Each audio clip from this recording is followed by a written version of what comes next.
میں بابا کی مدد کے لیے ڈاکٹری پڑھنا چاہتی تھی، لیکن بابا جانتے ہیں کہ ڈاکٹری کی تعلیم میں میرا جی بالکل نہیں لگے گا، اس لیے انہوں نے سائنس نہیں لینے دیا۔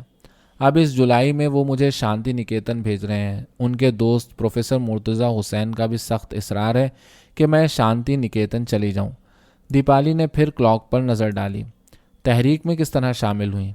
عما رائے کے سوالات ابھی ختم نہیں ہوئے تھے۔ دیپالی پھر کھلکھلا کر ہنس پڑی۔ پھر وہ اسکول گرل گگلز، عما رائے نے غصے سے کہا۔ دیپالی نے گلے پر ہاتھ رکھ کر ہنسی روکی۔ اس کا قصہ بہت دلچسپ ہے عما دی۔ ایک روز شام کے وقت دفتن عما رائے نے اس کی بات کاٹی۔ تمہیں معلوم ہے کہ تمہارے کاکا اگر زندہ رہ جاتے تو ہندوستان کے بہت بڑے مورخ بنتے؟ جی ہاں، میں نے ان کی کتاب کئی بار پڑھی ہے مگر سمجھ میں نہیں آتی۔ بابا کہتے ہیں ابھی میرے سمجھنے کے لیے وہ موضوع بہت ہی ٹھوس ہے۔ بنگال کی اقتصادی تاریخ۔ تم تحریک میں کس طرح شامل ہو گئیں؟ عما دیوی نے سوال دہرایا۔ پچھلے سال میں ایک روز شام کو برآمدے میں اکتائی ہوئی کھڑی اپنے بھائیوں کا انتظار کر رہی تھی، جو رات کے کھانے سے ذرا قبل فٹ بال کھیل کر لوٹتے ہیں۔ پشی ماں رسوئی میں تھیں اور بابا متب بند کر کے نہانے کے لیے غسل خانے جا چکے تھے۔ اتنے میں برآمدے میں سے کیا دیکھتی ہوں کہ ایک مسلمان فقیر پھاٹک پر کھڑا ہے، ایک تارا لیے۔ مجھے اپنی طرف متوجہ کرنے کے لیے اس نے جھن سے ایک تارا چھیڑا اور بڑی دلدوز آواز میں باؤل گانا شروع کر دیا۔ پشی ماں فقیروں اور سنیاسیوں کو بڑی عقیدت سے دیتی دلاتی رہتی ہیں، اس لیے میں نے اسے آواز دی کہ پچھواڑے آنگن کی ڈیوڑی پر چلا جائے، مگر میری بات سن کر وہ جھپاک سے برآمدے میں آ گیا اور کہنے لگا کہ ڈاکٹر سرکار سے ملنا چاہتا ہے۔ میں ابھی کوئی جواب بھی نہ دینے پائی تھی کہ اس کی نظر اندر بیٹھا خانے میں لگی کاکا کی بڑی تصویر پر پڑ گئی اور اس نے جلدی سے کہا کہ اسے اس تصویر کی مدتوں سے تلاش تھی، اور میری گھبراہٹ اور احتجاج کی مطلق پرواہ کیے بغیر جھٹ سے کمرے میں گھس گیا اور دیوار کے پاس جا کر بڑی محویت سے پورٹریٹ کو دیکھنے لگا۔ میں ہڑبڑا کر اندر گئی تو اس نے پوچھا، اس تصویر کی ایک کاپی مل سکتی ہے؟ اور پھر اطمینان سے کرسی پر بیٹھ گیا، اپنے جھولے میں سے کچھ کاغذ نکالے اور چاروں طرف دیکھ کر بولا، تم کون ہو؟ دنیش بابو کی لڑکی ہوں۔ دنیش بابو کی لڑکی ہو؟ میں ان کی بھتیجی ہوں، ان کی شادی نہیں ہوئی تھی، میں نے کہا۔ تو کہنے لگا، اچھا اپنے بابا کو بلاؤ۔ میری کچھ سمجھ میں نہیں آ رہا تھا، میں ایک دم بہت ڈر گئی اور پچھلے برآمدے میں جا کر بابا کو آواز دی، بابا جلدی آئیے، ایک عجیب سا فقیر آ کر بیٹھک خانے میں بیٹھ گیا ہے، جلدی آئیے۔ بابا تولیہ کندھے پر ڈالے جلدی سے باہر نکلے اور کمرے میں گئے تو وہ فقیر فوراً کھڑا ہو گیا اور چپکے چپکے ان سے باتیں کرنے لگا۔ بابا اسے دیکھتے رہے، پھر اداسی سے مسکرا دیے۔ میں دروازے میں سے جھانک رہی تھی۔ انہوں نے مجھے آواز دی کہ چائے بناؤں، میں چائے بنا کر لے گئی۔ اب وہ اور بابا پرانے دوستوں کی طرح صوفے پر بیٹھے باتوں میں منہمک تھے۔ جب میں نے اسے پوچھا کہ وہ کون ہے تو اس نے اپنا نام نور الرحمان میاں بتلایا اور کہنے لگا کہ 22 سال میں اس کا تکیہ ہے۔ جب میں اس کا مطلب نہ سمجھی تو ہنس پڑا اور کہنے لگا کہ وہ ایک بنگالی ویکلی کا ایڈیٹر ہے اور کاکا کے متعلق ایک خاص نمبر نکال رہا ہے اور اس سلسلے میں معلومات حاصل کرنے آیا ہے۔ کاکا کی نجی حالات، ان کے پرانے مسودے، جیل سے لکھے ہوئے خط، پرانی تصویریں، یہی سب۔ مجھے اس کی جھاڑ جھنکار داڑھی پر بڑی ہنسی آئی کہ ایڈیٹر لوگ تو باؤل فقیروں کا حلیہ بنا کر ایک تارا بجاتے نہیں پھرتے۔ پھر کیا ہوا؟ عما نے، جو اب بڑے غور سے یہ داستان سن رہی تھیں، سوال کیا۔ تو بابا نے اس سے کہا کہ وہ ساری چیزیں بکسوں میں سے تلاش کر کے اس کے لیے نکال رکھیں گے اور اسے 2 دن بعد آنے کے لیے کہا۔ اتنے میں میرے تینوں بھائی آ گئے اور ایک عجیب سے مہمان کو اندر بیٹھا دیکھ کر کھڑکی میں سے جھانکنے لگے۔ تو فقیر نے یعنی نور الرحمان میاں نے مجھ سے کہا کہ میں دروازے بند کر کے کھڑکیوں کے پردے گرا دوں۔ میں نے ایسا ہی کیا اور بچوں کو بھگانے کے لیے باہر گئی۔ اتنی دیر میں نور الرحمان میاں یعنی باؤل فقیر بھی ایک تارا بجاتا باہر آ کر جھپاک سے پھاٹک پر پہنچ گیا۔ ہمارے برآمدے اور پھاٹک کے درمیان زیادہ فاصلہ نہیں ہے۔ 2 دن بعد وہ کاغذات اور تصویریں لینے کے لیے اسی وقت اندھیرے پڑے آیا۔ بابا کو کسی مریض کو دیکھنے کے لیے باہر جانا پڑ گیا تھا اور وہ ساری چیزیں میرے حوالے کر گئے تھے۔ فقیر پھر بڑی بے تکلفی سے بیٹھک خانے میں آ گیا اور میں نے جلدی سے دروازے بند کر کے کھڑکیوں کے پردے گرا دیے۔ صوفے پر بیٹھ کر وہ مجھے اس طرح دیکھتا رہا گویا بہت محظوظ ہو رہا ہو۔ اتنا قصہ سنا کر دیپالی پھر کھلکھلا کر ہنس پڑی۔ اس قدر ہنستی کیوں ہو؟ عما نے ناگواری سے کہا۔ وہ بھول چکی تھیں کہ اس عمر میں بات بے بات ہنسی کے فوارے چھوٹتے ہیں۔ سوری عما دی، تم نے اتنے دکھ اٹھائے ہیں پھر بھی اتنی مسرور اور بشاش ہو۔